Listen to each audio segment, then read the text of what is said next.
and welcome to Mondays with Manal. Today we're going to breach on a topic that I brought a couple weeks ago.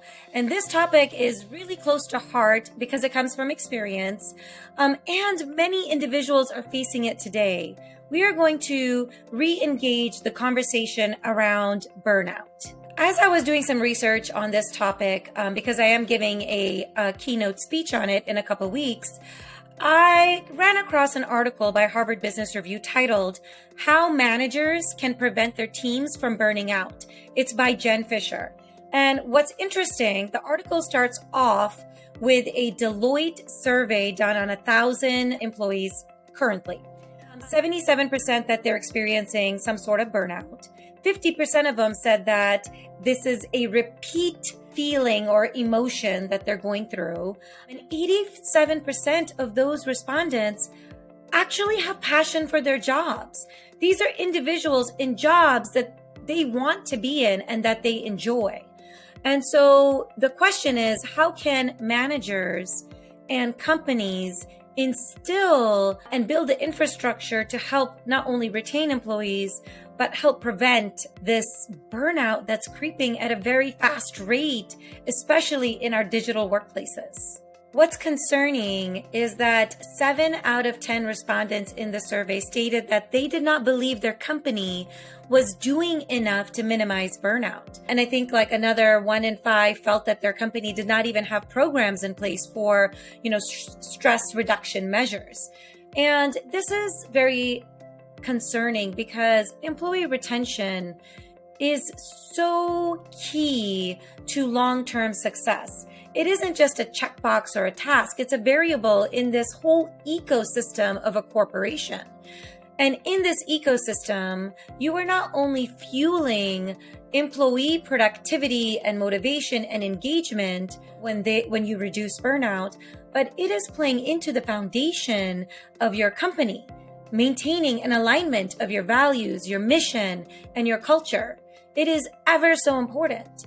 And that is why organizations today need to be more purposeful in how they approach stress reduction and burnout strategies in the workplace. We are shifting to remote work environments. Shifting to remote work environments it comes with its own challenges. There are many positives to it, but there are also challenges that we have to address up front, or we are going to have a burnout epidemic that we're going to try to reverse. And it sort of almost seems like it's happening. The article talks about some key points or areas to focus on, and I'll sort of share my opinions on them too. It has the typical go-to strategy in there. First strategy, make sure employees take their vacations and make sure they take real weekends. See, the problem is, in my opinion, that reality, does it exist? It might, but it really stems usually from a bigger issue. I do feel that a lot of the issues that companies face are capacity related. And how many companies, like if you're listening to this and you're a mid-sized corporation or even a large corporation, like how well is your capacity planning?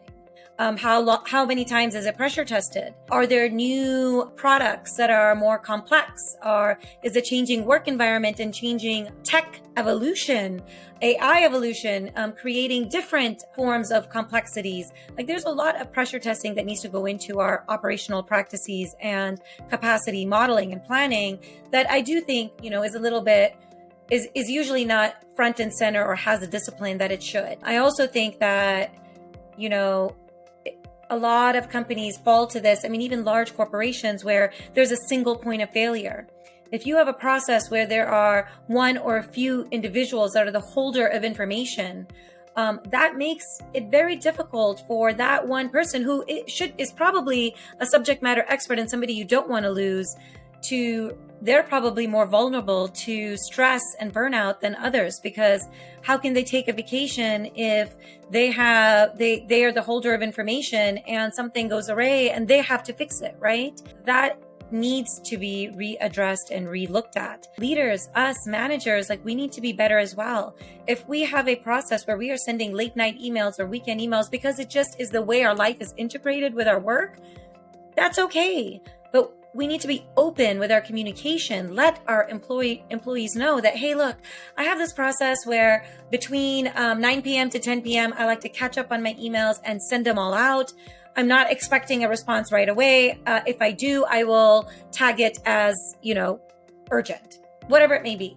Have open conversations about this because it's really important to set the right expectation and not have this perception that response is required right away. And it's very easy to say, well, set the boundaries, don't respond. But, most overachievers and those who are passionate about their jobs go into action mode and, they have the right intentions. And so communication is very clear, very important, and should be very clear. The article goes on to talk about instilling programs like mental health days, or it talks about how this German auto company, Daimler, instilled deletion of emails. It's an extreme methodology, but I love the point it made. When someone's on vacation and has their out of office, if an email is sent, it automatically deletes it and sends it back to the sender, stating that they're not on the office, they're on vacation. If it needs to be taken care of, can it be handled in other ways or other means? And I totally, love what the message that they were trying to send. It talks about other key programs to instill that are preventative, like ongoing, making some of these softer skills and mental fitness, not, programs that are separate from, your training that you receive as an employee. Stress management training, instilling, meditation or yoga like some corporations do, having different types of outlets, rest days.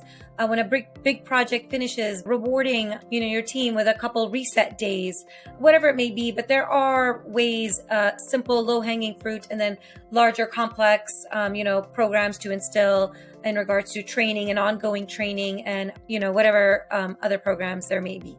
The survey also brought out one other key area, which is many employees don't feel that they are recognized in the workplace.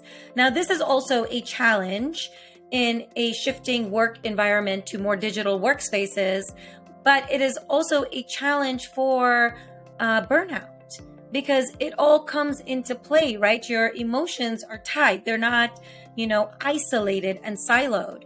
And recognition is key on all levels, and even holistically, team recognition, company recognition, achieving milestones that are going to lead you to your ultimate North Star and bigger goals. Keeping the team encouraged and motivated. I think in our shifting work environment, this is going to be very, very prevalent, and it's something that we need to be more purposeful on. There is a line in the article that I want to read because I think it's stated just really well. You can't really go away from stress in the workplace and life. It is a part of life, right? But it doesn't have to be pervasive. Organizations can and should play a more active role in preventing burnout. Let's shift and talk about Manal's pick of the week. My pick this week is a platform called Momento.fm, and I have met the co-founder, David Salib, at the podcast conference about a year and a half ago here in Dallas. And not only, my gosh, just smart, humble, inspirational leadership that Momento has, but the tool itself is just so efficient. And I created a post yesterday with it. I did launch my podcast, PowerUp with Manal, linked below if you would love to check it out. And I have automated a lot of parts of my podcast. One of the automations, which is so beneficial, is through Momento. And that's the way I use Momento, is I actually put in my RSS feed for the podcast. It spits out my show notes, summaries, key moments that were impactful in the podcast, and I can turn those quickly into reels and then post them across all social media platforms. I don't think I need to say much more, but Momento.fm does a lot more. They also just launched a studio and so many other things. And so and this isn't just for podcasters. My Mondays with Manal, I'm going to start running in there, and any other video or any other content that you can run through to get your key moments and turn them into social posts for marketing. I mean, the automation is amazing. It's simplification beyond what you can, do on your own or hire somebody to do from that particular aspect. So I really appreciate Momento.fm. I love, that they're a startup and that they're, already making impacts and strides. Their founders are just as innovative and humble and continue to, create. And that's always motivational and inspirational. Thank you, David and team, because you've inspired a lot of us to go out and try to do things on our own. My friends, I am feeling super innovative this week. I'm doing new things, and I wanted to share a quote that's so fitting by Steve Jobs. Innovation is the ability to see change as an opportunity, not a threat.